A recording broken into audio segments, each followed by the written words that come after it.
Ya, saya ingin menyampaikan bahwa komitmen saya semenjak awal berada di sisi masyarakat untuk membela para korban akibat ulah daripada para mafia skincare. Itu tetap sama sampai dengan hari ini. Kenapa saya menyatakan mafia skincare? Karena ada salah satu pengusaha pabrik membuat maklot, di mana ada beberapa pengusaha skincare yang dimana pengusaha skincare itu saat ini sedang ramai dibicarakan karena diduga memeras, diperas ya, atau mau diperas oleh Nikita Mirzani.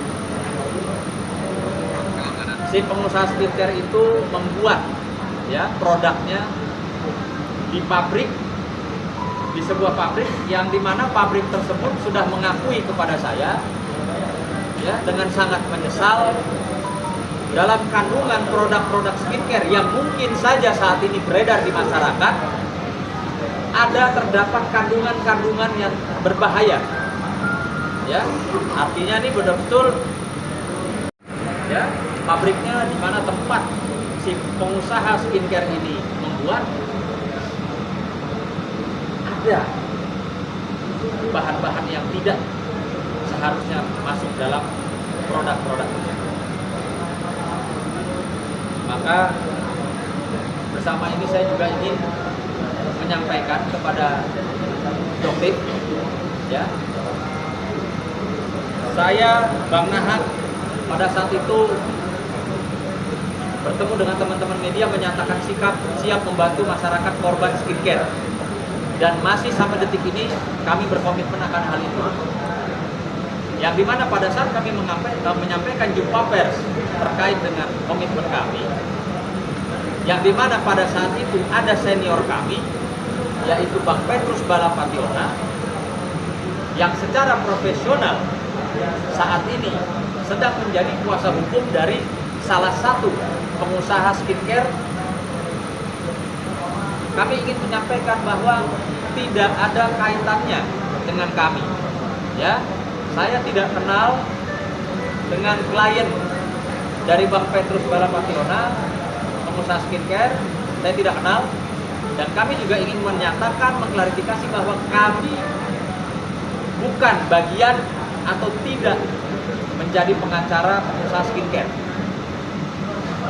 Karena ini perlu digarisbawahi supaya tidak ada fitnah, tidak ada dugaan, tidak ada kekecewaan masyarakat terhadap kami yang sudah berkomitmen untuk ikut berperang melawan para yang merasa dirinya mafia skincare. Ya. Penting ini kami sampaikan supaya tidak ada ya. Saya lihat di postingan Instagram dan di situ juga Doktif bicara ya. Ini. Ya, ini ada foto saya nih. Ada foto saya, foto Bang Petrus, dan ada Bang Nahak pada saat itu yang menyatakan kita siap memerangi mafia skincare. Namun saat ini ketika Bang Petrus ya secara profesional sebagai seorang advokat dan tidak terikat kepada kami, saat ini menjadi kuasa hukum dari salah satu pengusaha skincare, ya itu sah-sah saja. Yang kami ingin sampaikan tidak ada kaitannya dengan kami. Gitu ya Bang? Gimana menyampaikan? Ya, terima kasih. Selamat sore teman-teman semua. Bahwa pertama-tama saya dan Bang Sunan juga sudah punya komitmen bahwa setiap korban daripada skincare yang saat ini beredar, mohon hubungi kami. Itu komitmen kami sampai hari ini pun masih tetap berjalan. Yang kedua, bahwa untuk usaha, ya, usaha kosmetik atau dalam hal ini adalah skincare yang ada dugaan, ada bahan-bahan berbahaya, bahkan ada dugaan mafia skincare, kami juga minta kepada pihak pemerintah, terutama Kementerian Kesehatan dan juga BPOM, untuk turun tangan mengevaluasi yang namanya izin yang pernah dikeluarkan kepada perusahaan kosmetik atau skincare yang beredar saat ini. Kalau memang dia menyalahkan aturan atau bahan-bahan yang membahayakan masyarakat, itu harus segera ditarik, dan juga pemiliknya harus diberikan sanksi hukum pidana atau perdata. Karena skincare ini terus terang saja digunakan oleh khalayak masyarakat, warungnya warung menengah ke atas atau menengah ke bawah, itu hampir sebagian besar menggunakannya. Makanya kami minta juga supaya evaluasinya juga oleh pihak yang memberi izin, dan juga kalau memang ada skincare yang beredar dan tidak berizin, agar juga segera dilakukan tindakan-tindakan evaluasi di lapangan. Karena ini kegaduhannya harus dihentikan, dan dihentikan dengan cara apa? Dengan cara penegakan hukum, supaya para skincare yang nakal ini ataupun mafia skincare ini harus juga mengikuti aturan hukum yang berlaku. Kalau tidak, ini akan menjadi bumerang sendiri. Kenapa? Karena semuanya beredar sudah ke masyarakat luas. Dan bagaimana cara mengendalikannya? Tidak mungkin perorangan juga melakukan investigasi. Karena negara ini negara hukum, siapapun yang mengeluarkan yang namanya izin, lembaga manapun, lembaga pemerintah, itu juga yang juga harus melakukan evaluasi dan menarik izin yang memang sudah dikeluarkan. Dan ternyata ada dugaan atau ditemukan oleh lab bahwa ada bahan-bahan yang memang berbahaya, dan itu bisa merugikan masyarakat pada umumnya. Bukan cuma ditemukan, tapi sudah ada pengakuan dari owner pabrik, pengakuan kepada saya bahwa dia memasukkan bahan-bahan yang bisa dikatakan berbahaya. Ya, ini ada pengakuan. Dan dia di situ juga menyampaikan akibat dari ini semua, ya, pabriknya dicabut izinnya. Artinya ini nggak main-main.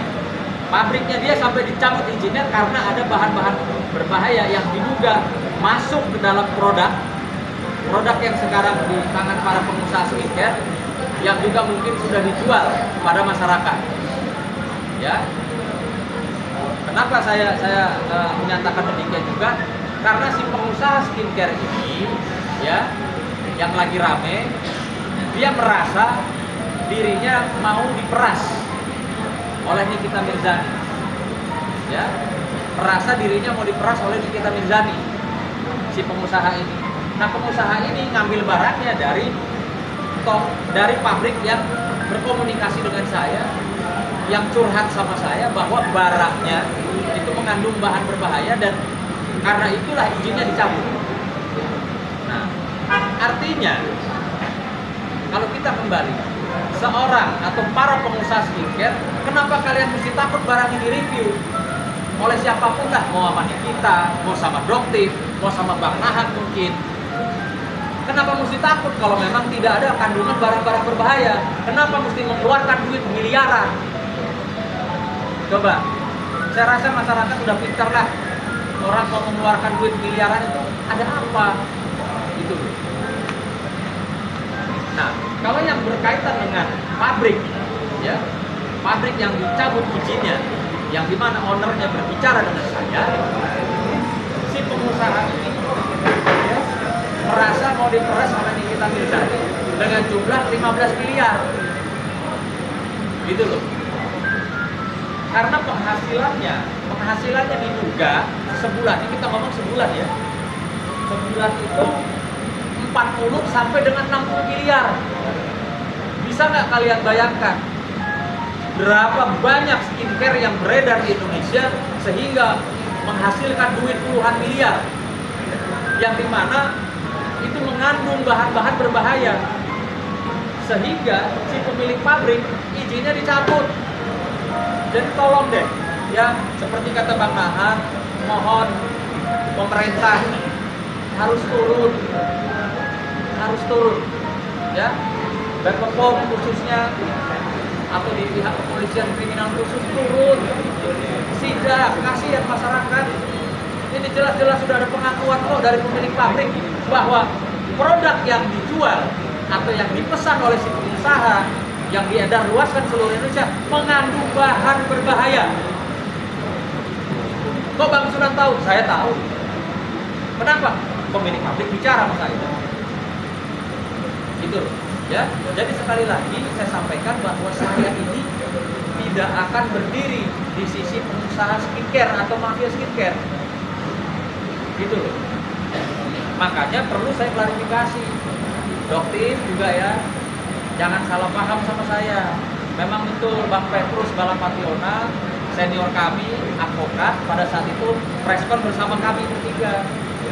Namun demikian, kalau saat ini Bang Petrus menjalankan profesinya berdasarkan undang-undang advokat sebagai kuasa hukum yang mendampingi pengusaha skincare, itu nggak ada masalah dan tidak terkait dengan kami. Kami tetap pada komitmen. Kami tidak akan bela pengusaha atau apapun itu yang dibilang mafia skincare. Gitu teman-teman. Oke Bang, artinya Mau nggak jadi pengacara mafia skincare sekian puluh miliar atau 5M lah katakan. Ya, di satu sisi ini masyarakat yang dirugikan. Dapat saya pastikan saya akan berada di masyarakat. Karena saya nggak perlu uang 5 miliar saya ambil ya dari mafia skincare, lalu saya disumpahin sama mungkin ratusan ribu masyarakat yang mukanya rusak atau kulitnya jadi sakit. Ya, lebih baik saya bela mereka doain saya dapat rezeki. Itu prinsip saya dan harga mati. Lebih baik saya bela masyarakat yang menjadi korban, saya didoain sama mereka nggak perlu bayar saya. Ya, saya didoain aja cukup sama mereka, saya bisa dapat duit mungkin lebih dari apa yang ditawarkan oleh para mafia skincare. Gitu. langkah apa Bang yang akan Abang tempuh? Ya pasti kan saya udah bilang ya, DM saya itu atau Instagram saya itu tidak dikunci. Silahkan DM kalau mempunyai alat bukti dan menjadi korban, produknya siapa, belinya di mana, gitu. Silahkan. Atau bisa tulis di kolom komentar postingan saya. Bang, ini yang dituju siapa nih Bang yang ini kan skincare ini? Memalsukan skincare ini inisialnya apa? Siapa? Inisial yang mengedarkan produk yang berbahaya ini. Siapa? Inisial aja Bang. Saya tidak mau menuduh seseorang. Saya di sini menyampaikan sesuatu yang saya ketahui. Kalau pemilik pabrik sudah curhat sama saya, sudah mengeluh sama saya karena izinnya dicabut, ya, dikarenakan ada dugaan bahan-bahan berbahaya ikut masuk dalam produk skincare dan di saat ini mungkin ada di tangan para pengusaha skincare atau bahkan sudah beredar di masyarakat. Artinya saya tidak bisa menunjuk ini pengusaha mana nih yang barangnya ini, nggak bisa. Cuman yang pasti jangan tantang saya untuk membuktikan, nanti saya tunjuk benar gitu. Dari pabrik ini ke sana loh ya, dari pabrik ini ke sana loh ya. Cuman saya nggak mau mendahului sebelum nanti ada korban-korban begitu, Pak. Kalau ada korban datang dan kalau kebetulan memang produk skincare-nya yang dibuat dari pabrik ini baru saya. Tapi masih ada berkaitan dengan si pelapornya Nikita Mirzani bukan Bang? Si pelaku pabrik skincare itu masih ada. Itu tadi ya, karena gini, ini masyarakat juga mesti tahu ya. Saya berikan sedikit edukasi ilmu yang saya ketahui bahwa pabrik skincare itu di mana tempat makro yang membuat ya produk dari skincare itu, dia bisa menjual kepada beberapa pengusaha. Kan pengusaha ini, pengusaha skincare nggak punya pabrik, ya. Artinya dia pesan barang dari pabrik A. Nah, pabrik A ini bisa membuat produk skincare itu untuk pengusaha A, untuk pengusaha B, untuk pengusaha C. Artinya saya nggak tahu nih produk-produk yang dianggap berbahaya seperti apa yang disampaikan oleh pemilik pabrik itu ada di beredar di mana saja, saya nggak tahu dan saya tidak mau menuduh. Cuman dapat saya pastikan saat ini, detik ini sedang beredar luas di masyarakat khususnya di Indonesia ini produk-produk skincare yang mungkin saja terkontaminasi bahan-bahan yang berbahaya seperti yang disampaikan oleh pemilik pabrik yang membuat skincare tersebut. Kan dalam arti pabrik mempunyai SOP dalam memproduksi suatu produk. Apakah ini ada intimidasi dari si pengusaha pengusaha ini untuk memasukkan barang yang dikatakan tidak lolos uji Bang, tapi menjadi lolos pada berbeda? Ya, saya perlu sampaikan bahwa sebenarnya kan ada undang-undang juga yang mengatur tentang skincare, yaitu Undang-Undang Nomor 8 Tahun 99 tentang perlindungan konsumen. ya, terdapat dalam pasal 29 Undang-Undang Nomor 4 Tahun 1999. Dalam pelanggaran itu ancaman hukumannya lumayan besar, itu 5 tahun, plus dendanya juga cukup besar, miliaran. Sehingga kalau dalam hal ini ada public skincare yang ditutup, lalu produknya beredar lebih luas di masyarakat, makanya saya kembali lagi, hal itu terjadi, BPOM dari cyber, kepolisian maupun dari Kementerian Kesehatan harus turun untuk melakukan review ya terhadap seluruh pengusaha skincare. Supaya apa? Supaya apakah pabrik si A ini apakah juga digunakan oleh pengusaha-pengusaha yang ada sekarang ini? Karena ini sangat berbahaya kepada masyarakat. Apalagi sudah beredar luas dan penggunanya kan bukan 1-2 orang, tapi ratusan ribu orang. Makanya kami juga saat ini tetap berkomitmen bahwa kalau ada masyarakat yang memang saat ini menjadi korban daripada produk-produk yang dianggap berbahaya dan merusak kulit atau wajahnya, kami siap untuk mendampingi akan mendapatkan hak-haknya sebagai korban.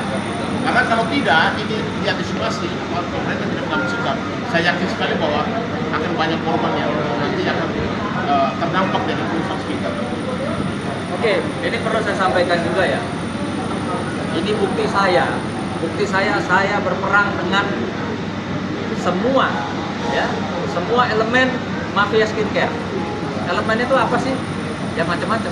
Ada oknum, ya, oknum instansi, ya, ada juga istilahnya kaki-kaki tangannya, medianya, dan mungkin akun-akun yang mendukung, ya, yang saya duga mendukung para mafia skincare untuk menyerang orang-orang yang mereview, tentang ketidakbagusan produk tersebut. Nah, ini contohnya saya kasih lihat ya. Ini ada salah satu akun. Akun ini betul-betul ya kemarin menyerang Nikita Mirzani. Ya. Menyerang Nikita Mirzani dan juga menyerang klien saya Dr. Oki. Ya, ini nama akunnya nih. Ini nama akunnya. Oke. Kemarin ketika saya malam menandatangani kuasa dari Dr. Oki, keesokan harinya saya mendapati ya tadi ya dicatat ya ini nama akun Instagramnya nih ya dicatat. Akun Instagram ini langsung memposting. Nah, ini ada foto saya sama Dr. Oki nih ya, ada foto saya sama Dr. Oki dan di postingan akun ini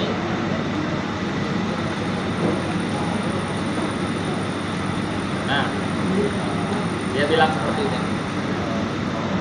Dia posting foto saya dan Dr. Oki, klien saya, lalu dia bilang, skemanya seperti ini. Dr. O menyewa lawyer, deal di harga 5 miliar. Artinya, saya bukan GR. Akun ini mengarah ke saya. Dr. O, Dr. Oki. Malamnya baru tanda tangan sama lawyer saya namanya, Sunan Kalijaga. Deal di harga 5 miliar. Oke, titik. Lalu dia di bawahnya juga menyampaikan, lawyernya jalan, nyiapin berkas-berkas, artinya lawyernya saya, lawyernya Dr. O, menyiapin berkas-berkas, agendanya pertemuan dengan Bapak Kapolri. Ya, ini boleh dibaca. Apa yang saya sampaikan saya baca ya.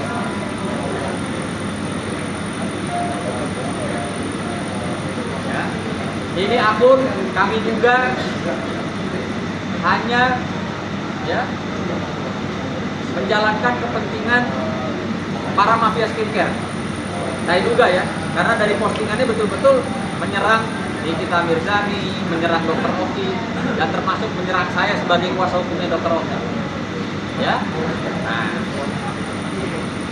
lalu saya tanya, ini nggak main-main loh di sini. Di akun ini bukan akun abal-abal. Ini bukan akun abal-abal. Terbukti apa? Pengikutnya tuh ada dari para artis terkenal, ada ustadz terkenal, ada public figure dan orang-orang seperti inilah. Bukan orang-orang abal-abal, bukan orang-orang kaleng-kaleng. Ini kan bahaya kalau akun ya seperti ini diikuti oleh para public figure, para artis, dan ternyata dia menjual atau memposting sesuatu yang bermuatan fitnah, tidak bisa dia buktikan, ini kan bahaya. Gitu loh. Kasihan nih teman-teman artis yang follow ini dapat beritanya berita hoax. Beritanya bukan berita atau info yang akurat. Maka saya sampaikan langsung ya kepada pemilik akun atau adminnya, coba dong keluarkan buktinya. Saya menerima duit 5 miliar. Apa bukti transfer, apa kwitansi, atau tanda terima dari kantor saya 5 miliar, dari klien saya. Tolong buktikan. Gitu loh. Saya tunggu, tolong buktikan. Supaya apa yang Anda posting di sini itu adalah info yang benar. Bukan info yang menyesatkan masyarakat atau netizen atau para artis public figure yang ada follow akunnya dia. Tolong buktikan. Satu, kedua, dia bercerita kan di sini membangun opini, menggiring opini publik bahwa pengacaranya Dr. O akan jalan ngadep Kapolri, bawa duit 5 miliar. Tolong dong dibuktikan. Tolong dibuktikan. Ada nggak foto saya ketemu Kapolri? Ada nggak foto saya di lingkungan ruang tamunya Kapolri? Ada nggak foto saya? Mungkin percakapan saya janjian dengan Kapolri. Tolong dibuktikan. Sehingga kalau Anda atau siapapun pemilik admin ini bisa membuktikan, nah kalian tuh artinya bukan akun hoax.